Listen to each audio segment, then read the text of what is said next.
আসসালামু আলাইকুম। আমি রাতুল আছি আপনাদের সাথে এবং আজকে ভিভো আমাদের স্টুডিওতে পাঠিয়েছে স্পেশাল একটা গিফট বক্স এবং এই বক্সের ভেতরে কী আছে সেটা উপরে লেখাই রয়েছে এবং তারা এই ফোনটা অর্থাৎ ভিভো V40 5G ফোনটা আজকেই বাংলাদেশে অফিসিয়ালি লঞ্চ করছে।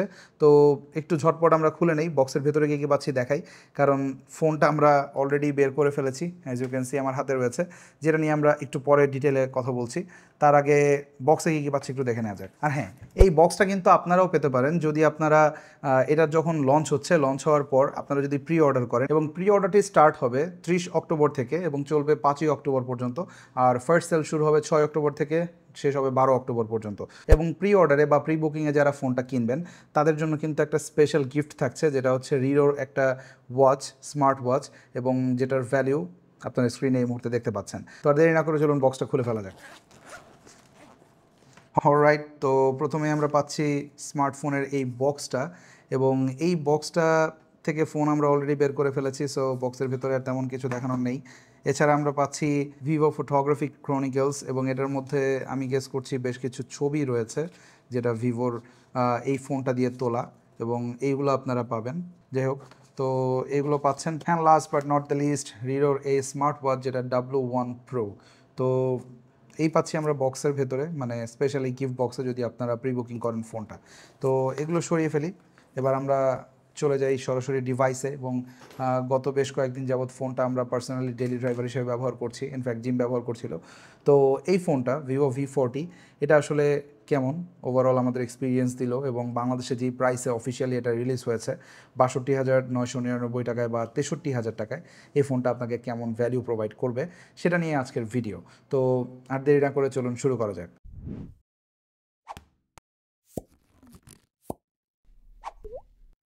ওকে, তো শুরুতেই ডিজাইন, এটার ডিজাইন অনেকটাই আপনারা যারা ভিভো V40 Pro সেই ফোনটার সাথে ফ্যামিলিয়ার, অলমোস্ট সেরকম ডিজাইন ল্যাঙ্গুয়েজই আপনারা পাচ্ছেন। ইনফ্যাক্ট একদম সেরকম ডিজাইনই আপনারা পাচ্ছেন, ইভেন ক্যামেরা মডিউলটা দেখতে পাচ্ছেন, এটা কিন্তু দেখতে হুবহু সেম, যদিও কিছুটা পার্থক্য রয়েছে। অর্থাৎ এটা রেয়ারে আপনারা পাচ্ছেন মোট দুটো ক্যামেরা, যার মধ্যে 50 মেগাপিক্সেলের প্রাইমারি এবং 50 মেগাপিক্সেলের একটা আলট্রা ওয়াইড, আর ফ্রন্টেও আপনারা পাচ্ছেন 50 মেগাপিক্সেলের একটা সেলফি ক্যামেরা। তো এগুলো নিয়ে আরও ডিটেলে পরে কথা বলছি। আর এটাতে সবথেকে ইন্টারেস্টিং ব্যাপার যেটা, সেটা হচ্ছে গিয়ে এটার যে রিং লাইট, এটা কিন্তু অরা লাইট হিসেবে কাজ করে, এবং এটার যে ওয়ার্মথ বা কুলনেস আপনি সেটা বাড়াতে বা কমাতে পারবেন, অর্থাৎ হোয়াইট ব্যালেন্স আপনি কিন্তু এই লাইটের মাধ্যমে কন্ট্রোল করতে পারবেন, যেটা খুব একটা সচরাচর ফোনে আমরা দেখি না। তো এটা নিয়ে আমরা ডিটেলে কথা বলছি একটু পরে। তার আগে দেখেন এই ফোনটার ওপরের পোর্শনে আমরা পাচ্ছি সেকেন্ডারি নয়েজ ক্যান্সেলিং মাইক্রোফোন, এছাড়া বটমে রয়েছে প্রাইমারি মাইক্রোফোন, স্পিকার, এটা অবশ্যই ডুয়াল স্টিরিও স্পিকার সাপোর্ট করে। তাছাড়া এখানে টাইপ সি এবং সিম ট্রে পাচ্ছেন আপনারা। লেফট সাইডটা একেবারেই ফাঁকা, যেহেতু ফোনটার ওভারঅল যে ফর্ম ফ্যাক্টর সেটা খুবই স্লিম ডাউন করা হয়েছে, এবং এটার রাইট সাইডে আপনারা রিচেবল কন্ডিশনেই পাচ্ছেন পাওয়ার বাটন, তার উপরে রয়েছে ভলিউম রকার। আর ফোনটার যে সাইড বাম্পার, এটা কিন্তু প্লাস্টিক মেড, যেটা সত্যি বলতে আমার খুব একটা পছন্দ হয়নি, কারণ এত দামি একটা ফোনে আমরা এক্সপেক্ট করি যে মেটাল থাকবে, যেটা মোর ডিউরেবল হয়, বাট প্লাস্টিকের ক্ষেত্রে ডেফিনেটলি কিছুটা ডিউরেবিলিটি আপনারা কম পাবেন।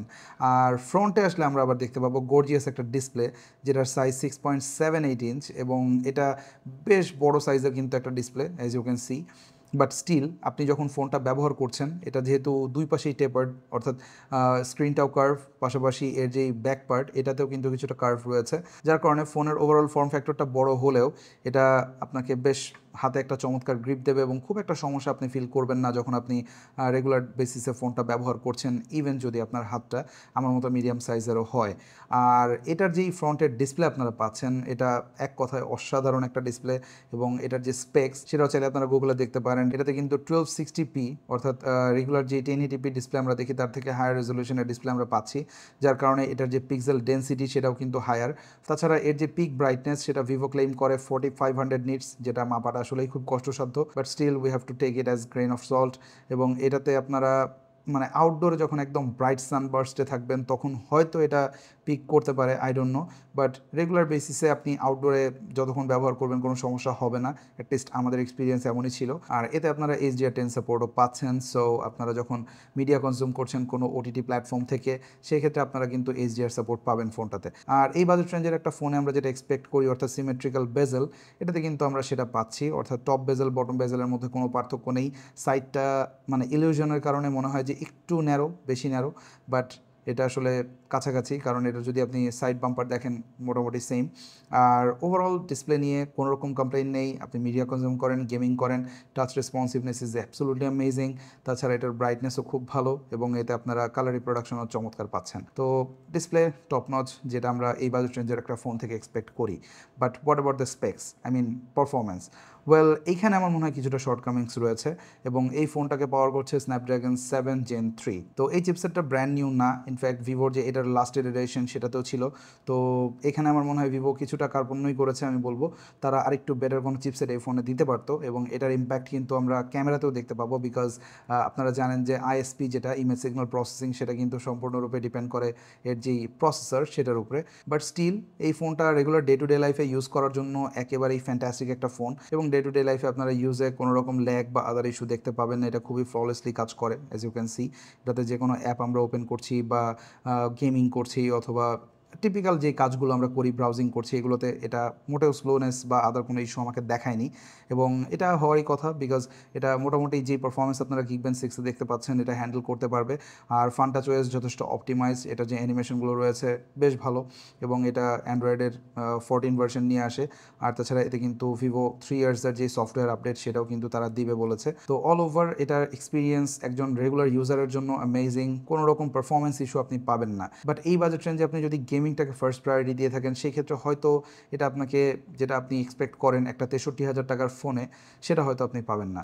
তো এই ব্যাপারটা ছাড়া বাকি দিকে ইট ওয়াজ গুড। আর ফান্টাচ ওএসে বেশ কিছু ব্লোটওয়্যার প্রি ইনস্টল থাকে যেটা আপনারা চাইলে আনইনস্টল করতে পারবেন, বাট আমি একদম ক্লিন ইউআই পছন্দ করি, তো এই ব্যাপারটা আমার কাছে খুব একটা ভালো লাগে না কোনো ফোনের ক্ষেত্রেই। বাট অপটিমাইজেশন নিয়ে আমার মেজর কোনো কমপ্লেইন নেই। তবে এই ফোনটা নিয়ে আসলে কথা বলার ক্ষেত্রে আমার মনে হয় সব থেকে হাইলাইটিং পয়েন্ট হবে সেটা হচ্ছে এর ক্যামেরা, এবং ভিভো কিন্তু সবসময় ক্যামেরার জন্যই প্রসিদ্ধ। আর এই ফোনটাতে আপনারা জাইজের সাথে একটা কোলাবোরেশন দেখতে পাবেন। তো জাইজের বেশ কিছু সফটওয়্যার টুইক আমরা দেখব, যেটা এই ফোনটার ক্যামেরাকে আসলে বেশ কয়েকটা ভাগে ভাগ করা যায়। যেমন এর যেই ওভারঅল ক্যামেরার অ্যাপ, সেটাতেও কিন্তু অনেক ফিচার্স রয়েছে, পাশাপাশি ক্যামেরার রেজাল্ট। তো ইন শর্ট যদি বলি, আপনারা ডে লাইটে ছবি দেখতে পাচ্ছেন, এটাতে কিন্তু আপনারা আপনার পছন্দ মতো রেজাল্ট আউটকাম নিতে পারবেন। লাইক আপনি যদি ন্যাচারাল ছবি পছন্দ করেন, আপনি ভিভিড মোড অফ করে ছবি তুলবেন, আপনি একদম ন্যাচারাল ছবি পাবেন। আবার আপনি যদি চান যে না, আমি একটু ওভার স্যাচুরেটেড, যেটা একেবারে আপলোড রেডি টাইপের ছবি, যেটা খুব বেশি আই ক্যাচি, দেখলেই পছন্দ হবে, এরকম কোনো ছবি আপনি চাচ্ছেন, সেটাও আপনি চাইলে একেবারে আউট অফ দ্য ক্যামেরা পেয়ে যাচ্ছেন এই ফোনে, যেটা একটু আগেই বললাম সম্ভব এর যে ক্যামেরা অ্যাপ সেটা থেকেই। দেন আসে টেকনিক্যাল ব্যাপার স্যাপার, লাইক এটাতে ডাইনামিক রেঞ্জ কেমন বা ওভারঅল শ্যাডো এরিয়াতে আমরা কেমন ডিটেল পাচ্ছি বা কতটুকু আসলে প্রসেসড ফটো মনে হচ্ছে বা এটা ন্যাচারাল লাগছে কিনা। ওয়েল, এই প্রত্যেকটা জায়গাতে আমার মনে হয় ভিভোর এই ফোনটা অর্থাৎ V40 একেবারে টিকমার্ক দিয়ে যাবে in my opinion, specially day লাইটে, কারণ ডে লাইটের ছবিগুলোতে যথেষ্ট ভালো ডিটেল থাকে এবং আপনি শ্যাডো এরিয়াগুলোতেও দেখবেন যে চমৎকার ডিটেল রয়েছে, খুব বেশি কিন্তু নয়েস আমরা দেখতে পাচ্ছি না ছবিগুলোতে।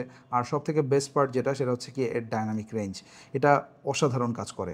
আই মিন এর যে অটো এইচডিআর, ইট ওয়াজ ফ্যান্টাস্টিক এবং মোস্ট অফ দ্য কেসেস এর যে হোয়াইট ব্যালেন্স, সেটাও কিন্তু পিন পয়েন্ট অ্যাকিউরেট ছিল। আর সবচেয়ে সারপ্রাইজিং ব্যাপার যেটা, এর আলট্রা ওয়াইড ক্যামেরা এবং মেইন ক্যামেরা দুটোতে আপনারা কালার রিপ্রোডাকশনে খুব একটা পার্থক্য দেখতে পাবেন না। সো আপনি যদি মাল্টিপল ছবি পোস্ট করেন, সেক্ষেত্রে দেখবেন যে ছবিগুলোর যেই নেচার বা ছবিগুলোর ওভারঅল প্যাটার্ন, সেটা কিন্তু সেম থাকছে। দেন আসে লো লাইট পারফরমেন্স, এবং এখানে আমার মনে হয় না খুব বেশি মানুষ আমার সাথে আর্গিউ করবে, ছবিগুলো দেখতে কিন্তু বেশ ভালো লাগছে এবং আই ক্যাচি অ্যাজ অলওয়েজ, যেটা বললাম। এবং এখানেও শ্যাডো ডিটেল থেকে শুরু করে ওভারঅল পিকচারের যে কোয়ালিটি, সেটা কিন্তু ফার্স্ট গ্ল্যান্সে আপনার পছন্দ হবে এবং এখানেও আপনি প্রচুর টুইক্স করতে পারবেন।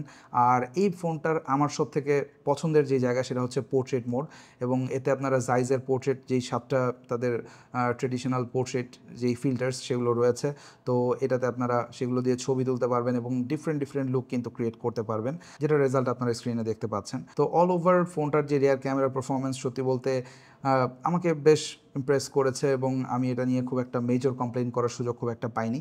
বাট ভিডিওর ক্ষেত্রে একটু কমপ্লেন রয়েছে, সেটা হলো ভিডিওতে এটা maximum 4K 30 FPS video record করতে পারে, এটা 60 পর্যন্ত করতে পারলে বেটার হতো, সেক্ষেত্রে আমরা একটু স্লোমো করতে পারতাম। বাট এতে কিন্তু আবার ভিডিওতে বেশ কিছু অপশনস আপনারা পাবেন, লাইক জাইজ পোর্ট্রেট ভিডিও পাচ্ছেন, তাছাড়া জাইজ সিনেম্যাটিক ভিডিও, এগুলোতে আপনারা ব্যাকগ্রাউন্ড ব্লার করে ভিডিও করতে পারবেন, যেটা আমার মনে হয় অনেকেরই কাজে লাগবে। দেন আসে ফ্রন্ট ফেসিং সেলফি ক্যামেরা, এবং এটাও 50 মেগাপিক্সেলের। আর এটারও যে ওভারঅল মানে রেজাল্ট আমরা পেয়েছি, ডে লাইট, লো লাইট, বিভিন্ন কন্ডিশনে পোর্ট্রেট থেকে শুরু করে প্রত্যেকটা রেজাল্ট কিন্তু ইমপ্রেসিভ ছিল এবং স্কিন টোন খুব চমৎকার এবং আপনারা দেখতে পাচ্ছেন এটাতে পোর্ট্রেটে কিন্তু মাল্টিপল ফেস থাকলেও খুব একটা মেসড আপ করে না, অর্থাৎ দুটো ফেসকেই কিন্তু ফোকাসে রেখে ছবি তোলে, যে ব্যাপারটা বেশ পজিটিভ এবং ডিটেল বা হোয়াইট ব্যালেন্স নিয়েও খুব একটা প্যারা খেতে হয়নি। তো অল ওভার ক্যামেরার জন্য ফোন এবং ক্যামেরাতে এটা আমার মনে হয় ঠিকঠাকভাবে উতরে গেছে। আর আপনারা যদি চান যে একটু ডিফারেন্ট লুকে বা ডিফারেন্ট হোয়াইট ব্যালেন্সে ছবি তুলবেন, সেই ক্ষেত্রে এর অরা লাইট রয়েছে। হ্যাঁ, ইউ ক্যান সি আপনারা ক্যামেরা সেকশনে গিয়ে এর যে ফ্ল্যাশ মোড রয়েছে এখান থেকে অরা মোড সিলেক্ট করতে পারবেন এবং দেখতে পাবেন এখানে কিন্তু আপনারা হোয়াইট ব্যালেন্সটা বা এর যে লাইট সেটার ওয়ার্মথ বা কুলনেস সেটা কিন্তু কমাতে বা বাড়াতে পারছেন, হুইচ ইজ ইউনিক টাচ আমি বলবো, কারণ রেগুলার ফোনগুলোতে কিন্তু আমরা এটা দেখি না। তো এই ছিল বেসিক্যালি ভিভো V40 ক্যামেরা। এবং এই ফোনটা ক্যামেরা ছাড়াও আরেকটা যে জায়গাতে ইমপ্রেসিভ রেজাল্ট আমাদেরকে দেখিয়েছে সেটা হচ্ছে ব্যাটারি লাইফ। কারণ ফোনটা কিন্তু খুব বেশি মানে মোটা না, ইনফ্যাক্ট যথেষ্ট স্লিম একটা ফোন এবং এক্স্যাক্ট থিননেস আপনার স্ক্রিনে এই মুহূর্তে দেখতে পাচ্ছেন। তো এই ফোনটাতে তারা প্যাক করেছে 5500 মিলি অ্যাম্পিয়ারের ব্যাটারি। তো বুঝতেই পারছেন larger size battery means larger screen on time. তো এটা আপনারা easily 12 hours plus screen on time পাবেন। আর যেহেতু প্রসেসর একেবারে মাইন্ড ব্লোয়িংলি পাওয়ারফুল না, সো এতে খুব বেশি যে পাওয়ার হাংরি এরকমও না, যার কারণে ওভারঅল একটা ব্যালেন্সড আউটপুট আপনারা পাবেন। পাশাপাশি এতে আপনারা চার্জিং স্পিডও বেশ ভালো পাচ্ছেন। আউট অফ দ্য বক্স এটাতে আপনারা 80 ওয়াটের চার্জার পেয়ে যাবেন, যেটা দিয়ে ফোনটা ফুল চার্জ করতেও কিন্তু 1 ঘন্টা বা কাছাকাছি সময় নেয়।